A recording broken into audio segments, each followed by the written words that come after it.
books. They are always of great admiration to me. And if it's a book like this, I would go for it 100% sure. Namaste. I am Ashwati Radhakrishnan of class 9B and I am here to recommend to you the book The Day I Stopped Drinking Milk by Sudha Murthy. Sudha Murthy.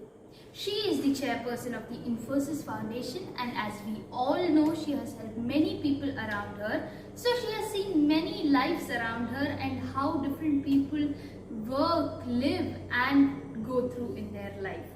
Thus, she has created this book which contains of all the life stories of different people.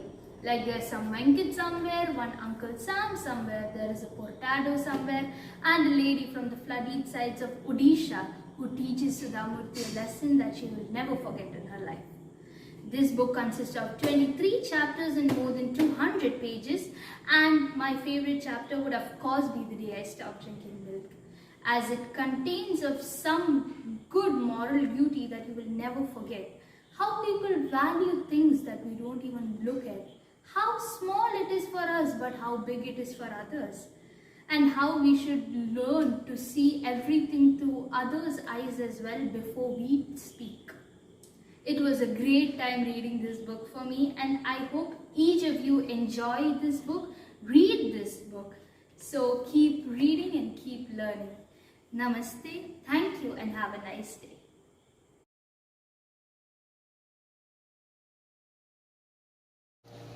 Greetings, I am Priyanka Prashant of class 9B, and today I'm going to be talking about my favorite book, mystery and fantasy novel Harry Potter.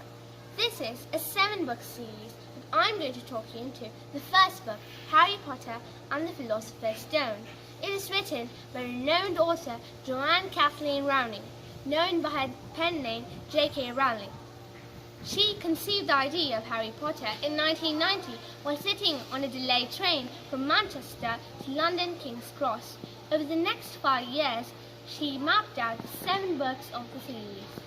This is the story of an orphan named Harry Potter who lived with his aunt, uncle and cousin, his only living relatives, having no idea about who he really is. They disliked him very much and treated him miserably. But on his 11th birthday, his life turns upside down. He discovers that he has secret magical powers and that his parents were a witch and a wizard, and that he himself was a celebrated one. He is invited to a magical school called Hogwarts School of Witchcraft and Wizardry. Harry begins life anew after this. Harry's life as a Hogwarts student is far more interesting than most of his attendees because he's already famous for surviving the attack of evil Lord Voldemort and nearly killing him in the process.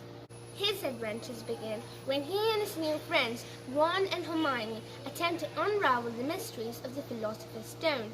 This first book, Harry Potter and the Philosopher's Stone, introduces you to this magical world for the first time, and it does so in a smooth and comfortable fashion, introducing both you and the character to wonders of magic never yet experienced.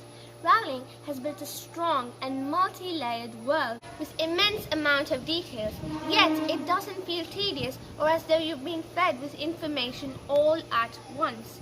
I really adore these books because they're really vivid and entrancing. The descriptions in these books are so vivid that they come alive in the minds of every single reader. I love the fact that the answer to every single mystery lies right under your nose. You have to pay a little attention to find the solution to every single mystery. Once you start reading Harry Potter, it sparks inside you a desire to read more and more books. These series are so popular that they've been made into movies as well, but I suggest that you read the books first, since watching the movies first may rupture your imagination. This was my perspective of my book. If you want to know more, go read the book for yourself. Thank you.